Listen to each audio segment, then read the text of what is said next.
Hey, designers. This is what I call a pixel drag, and it's just a way to make an interesting background. We are going to make a graphic for an advertisement for a grocer, someone who basically just sells fruits and vegetables. Okay. The first thing I need to do is find fruit and vegetable. So what I'm going to do is go to Google. And I'm just going to do a simple search in here. And I went with asparagus, just asparagus. And then I went up to images. You need to select tools here though. So click tools. And the first thing is you're going to get one that's large because we don't want little tiny photographs in our graphics. And then we're going to go here to color, and we're going to make things a little easier for you. We're going to have we're going to find a fruit or vegetable with a transparent background. So I'm going to click there. And I think it was this one right here that I downloaded. I have already downloaded here because this is what we're going to make, this right here. So there's the asparagus. I did turn it, I rotated it. And this is what I mean by pixel drag. Taking a layer of pixels, and that layer is 1 pixel high. That's it. And it's the length or width of my asparagus. And then I stretched it up to create this. So I kind of like this one. It's kind of neat. You can get some really interesting imagery out of this.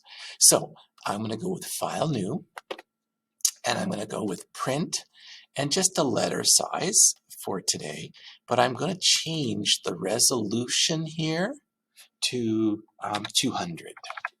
I'm going to bump it down a little bit just to help you out, because sometimes the images on Google search images aren't that high resolution, even though they're large. Sometimes they're not the best. So I'll hit create. And I'm working with a white background. Then I'm going to find my asparagus and just drag and drop onto my artboard. And then I'm going to hit check mark.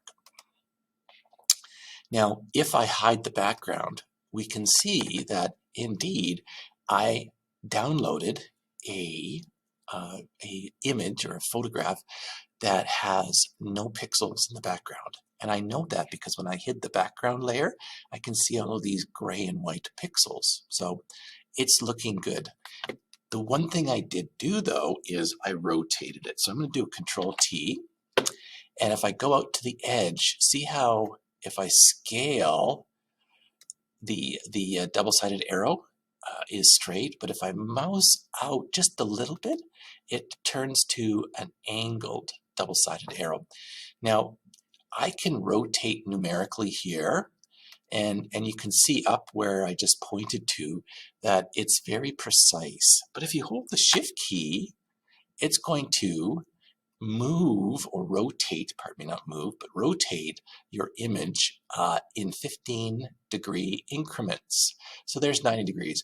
Always let go of the keyboard, or sorry, the mouse first, then the keyboard. I'm going to scale this down a little bit more, right over there. And even though I haven't hit the check mark, which I'll do right now, when I mouse this or move this asparagus around, there's that guide right there, straight up and down, nice vertical guide, smart guide that tells me that I've centered on my artboard. I'm going to bring this down just a little bit. There we go. Now, next thing I'm going to do is capture some of these capture some of these pixels. So I'm going to go up to the marquee tool right here, and I'm going to go with a single row marquee. And I'm going to click that. And I'm going to click right here.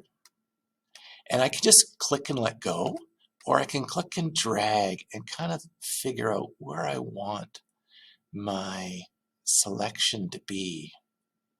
Right about there. Perfect. Now I've got a selection, but I need to copy it, and it's going to come up onto a new layer. So watch this. Control J, and now I've got layer 1. I'm going to hide the asparagus, and you can see it right here. I'm going to do a Control plus, and what I have is a single row of pixels. And I'm basically going to stretch out those pixels all the way to the top. So I'll do a Control T or Edit, Free Transform, and I will drag. But watch what happens. When I do that, it's going to scale proportionally. I don't want that. So I have to hold the Shift key, press Shift, and drag straight up. Yeah, you can snap to the edge of the stage. You can drag right off if you want to make sure that you've got right to the top. And I'll hit the check mark right here. It does look blurry. And when you do a transform and scale, you'll notice that it does look blurry until you check mark it. And then it will commit transform. So it's going to commit what you just did. And it's going to change the look of those pixels. So that's what I have so far. But of course, although that does kind of look interesting, I'm going to swap these two layers over here in the layers palette. So I'm just going to drag layer 1 down underneath asparagus. And I'll double click on the word layer 1 and call it drag or pixel drag, whatever you want. So there we go. The next thing I'm going to do is add some typography. And this is where the interesting part comes in. What colors are you going to choose, and how are you going to lay out your type? What is the name of your grocer, and is there a tagline? Right here, I did Ultra Veg, and then Yeg's Yummy Choice. Now, I may have limited myself, I get that, with going Ultra Veg or Ultra Veg, but I'm okay with that. So I'm going to click right here, and it says lorem ipsum. I'll tell you about that later, what that means, but I'm going to go with the same thing, Ultra Veg. I'm going to just move up to the T up here beside 23 points and just drag to the right. I'm going to scale this up quite a bit. There we go. I'm going to look for a heavy typeface, and if you go to DaFont, you might be able to find one. Maybe I'll try that one right there. Gilsan Ultrafont, Ultra Bold.